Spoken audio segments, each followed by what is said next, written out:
बहुत आते हैं, उसमें ज़बरदस्ती मतलब हो जाता है डिलीवरी, मतलब उनका एम रहता है कि डिलीवरी, होम डिलीवरी ज़बरदस्ती उनका एम होता है कि डिलीवरी कराना, एक बार रोता ही नहीं है तो उसमें हाइपोक्सिया हो जाती है।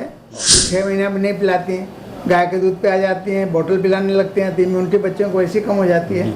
ऐसे में उनको इन्फेक्शन बहुत होता है। रात में सीरियस बच्चा आ गया तो उठना पड़ता है, रात में उसको देखना पड़ता है। तो हम लोगों का तो आजकल जैसे मानसून में अक्सर हम बच्चों को लेकर चिंतित रहते हैं। जब बच्चा पैदा होता है तब से और लगभग 10 वर्ष तक तो हमें चिंता ही लगी रहती है कि हमारे बच्चों को होगा क्या। आज हमारे बीच में एक ऐसे डॉक्टर हैं, उम्र हमें लगता है कि 70 से पार होगा, लेकिन बच्चों की अगर बात कर लिया जाए तो बहुत बड़ा अनुभव है और उस अनुभव को आज आपके बीच में हम साझा करेंगे। आकांक्षा चाइल्ड केयर में है और डॉक्टर आदित्य सिंह जी हमारे बीच में, जो बनारस के बड़ा प्रसिद्ध चर्चित एक चेहरा है, जो बच्चों के लेकर आए दिन चर्चा बना रहा था कि अगर बच्चों को कोई दिक्कत होता है तो आकांक्षा चाइल्ड केयर में ही दिखाया जाता है और दिखाया भी गया है। बहुत सारे रिजल्ट अच्छे हुए हैं और ज़्यादातर रिजल्ट अच्छे ही होते हैं, ऐसा बताया जाता है। आज उनसे ही चर्चा करते हैं कि बच्चों को कैसे बचाया जाएगा और बच्चे जिस तरह से आए दिन बीमार हो रहे हैं तो उनकी देख रेख कैसे किया जाएगा। पहले तो स्वागत है सर आपका।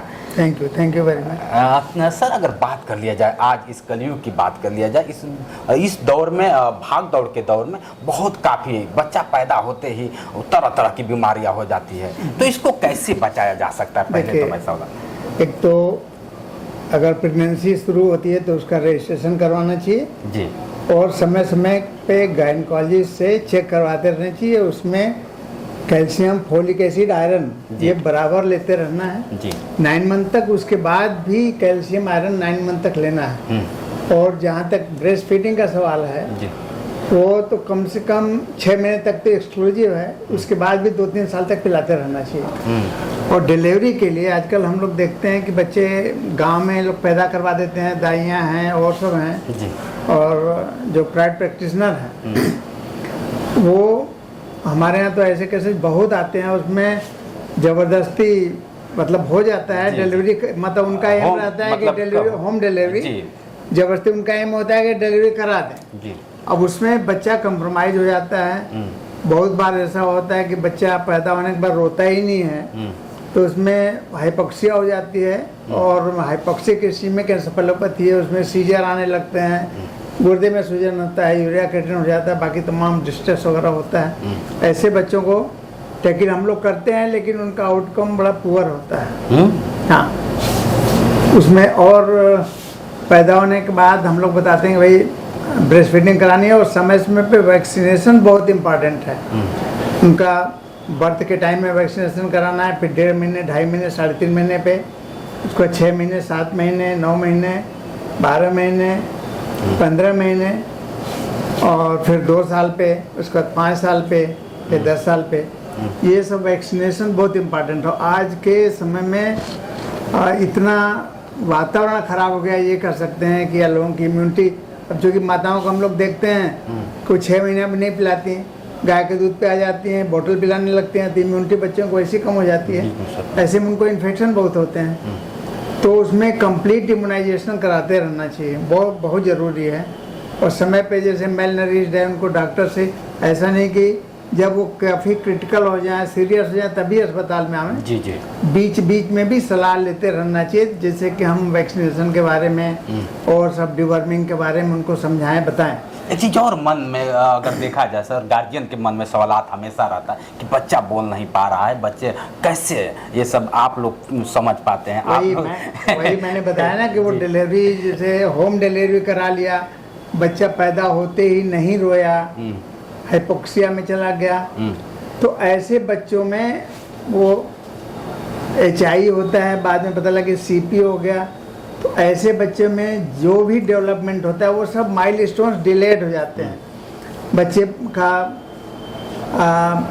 नेक संभालना, बैठना, गर्दन संभालना, खड़े होना, चलना, बात करना, बोलना, सारे डिलेड हो जाते हैं उनमें। सब दिक्कतें आती हैं, सुनने की भी दिक्कत आती है, बहुत बार उनको दौरे की दिक्कत हो जाती है, ये सब प्रॉब्लम रहती है। दिनचर्या की अगर बात कर ले, हम और आप बात कर पा रहे हैं, बच्चे नहीं बोल पाते हैं, 2 वर्ष साल भर नहीं समथिंग बोल पाते, उस दौर में आप कैसे उनको हैंडल कर सकते पहले ये देखना है हमें कि बच्चा सुन रहा है कि नहीं, क्योंकि अगर बच्चा नहीं सुनेगा और 2 साल तक उसका इलाज नहीं किया गया तो फिर स्पीच डेवलप नहीं होगा। अच्छा, तो उसमें पैदा होने के साथ जो एचआई वाले बच्चे तो हैं उनमें बेरा करवाते हैं, देखते हैं कि कोई सुनने का कोई डिफेक्ट तो नहीं है। अगर सुनना बिल्कुल सही है तो वो समय पर बोलेगा, अगर डिले हो गया तो उसकी स्पीच थेरेपी होती है, बाकी सब साल 2 साल के बाद भी बहुत काफ़ी घातक बीमारियां का सामना करना पड़ जाता है बच्चों को सर, आप भी जानते हैं। खासतौर से अगर गांव की बात कर लिया जाए, हम गांव में हैं और गांव की स्थिति अगर देखा जाए तो तरह तरह की बातें हो जाती है। तो इसको कैसे बचाया जाएगा कि 2 साल के बाद भी बच्चा इस तरह से बीमार पड़ जाता है जहाँ की मौत और जिंदगी के बीच में खेलना हो जाता है? तो ऐसे में वही मैंने पहले कहा कि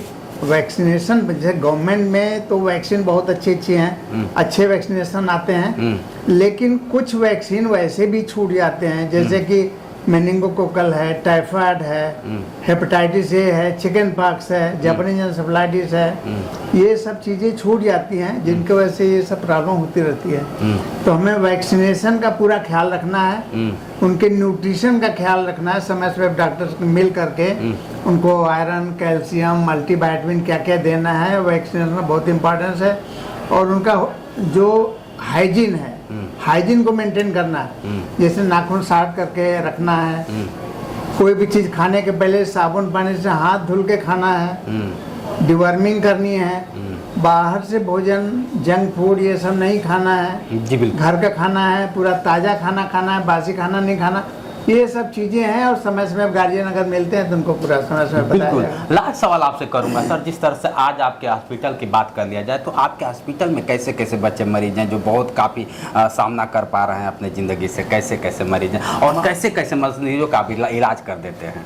हमारे यहाँ तो नियोनेटल बच्चे ज़्यादा आते हैं, उनमें काफ़ी रेस्पिरेटरी डिस्ट्रेस है, तो उनको टैकल करने के लिए छोटे बच्चे हैं तो सीपैप लगेगा, उससे उसका फेलियर हो गया तो वेंटिलेटर लगेगा और आउट होते हैं, बाकी इन्फेक्शन होता है, सेप्टिसीमिया होती है।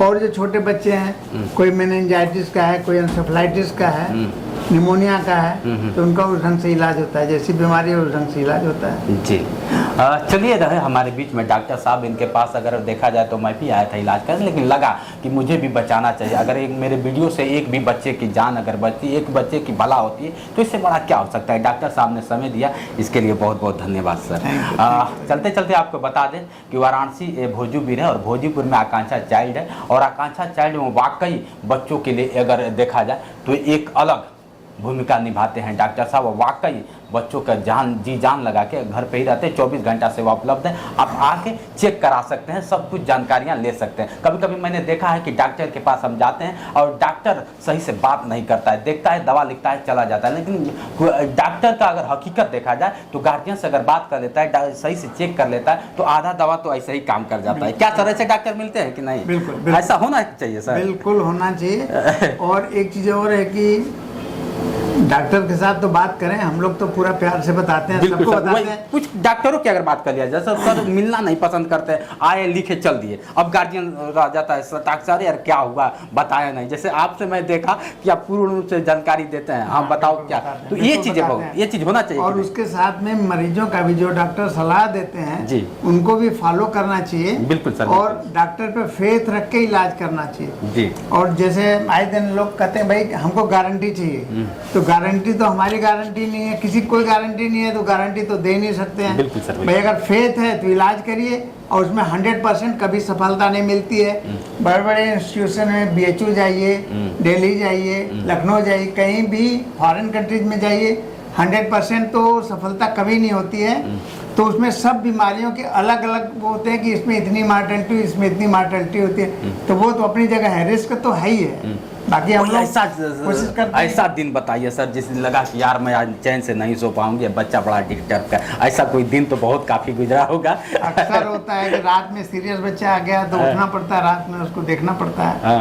तो हम लोगों का तो आजकल जैसे मानसून मेलोडी, मानसून कह लीजिए कि मानसून की बीमारियां हैं आजकल चल रही हैं। बिल्कुल सर, बिल्कुल। और ज्यादा इन्फेक्टेड बच्चे आ रहे हैं, तो हम लोगों को तो आए दिन अक्सर ही रात में जगना पड़ता है, उनको देखना पड़ता है। चलिए डॉक्टर साहब हमारे बीच में थे, जिस तरह से सलाह दे रहे हैं वाकई हमें बचना चाहिए, हमें डॉक्टरों की बात को फॉलो करना चाहिए, समझना चाहिए। घबराने से कुछ नहीं हो, घबराते हैं अक्सर मैं देखता हूँ मेरे मरीज के साथ गार्जियन घबरा जाता है, लेकिन घबराने से कुछ होता नहीं है, कहीं ना कहीं डॉक्टर समझ के ही दवा देता है और समझाता भी है। चलिए आज के लिए इतना ही, बने रहे वीडियो। एक चीज़ और मैं कहना चाहूँगा, बिल्कुल सर, बिल्कुल सर, कि जैसे ये तो सही बात है कि सभी लोग जी सभी जितने मरीज हैं 100% तो ठीक नहीं होंगे, बिल्कुल। हम लोग पूरी कोशिश करते हैं कि ठीक हो जाए, जी। लेकिन अगर हमारे ही अस्पताल में नहीं किसी भी अस्पताल में अगर कोई कैजुअलिटी हो जाती है तो उनको सब्र से करना है, क्योंकि डॉक्टर तो सब एक्सप्लेन करके रखता है। बिल्कुल सर। और आप दिल्ली चलिए, किसी भी बड़े अस्पताल में मार्टेलिटी होती है,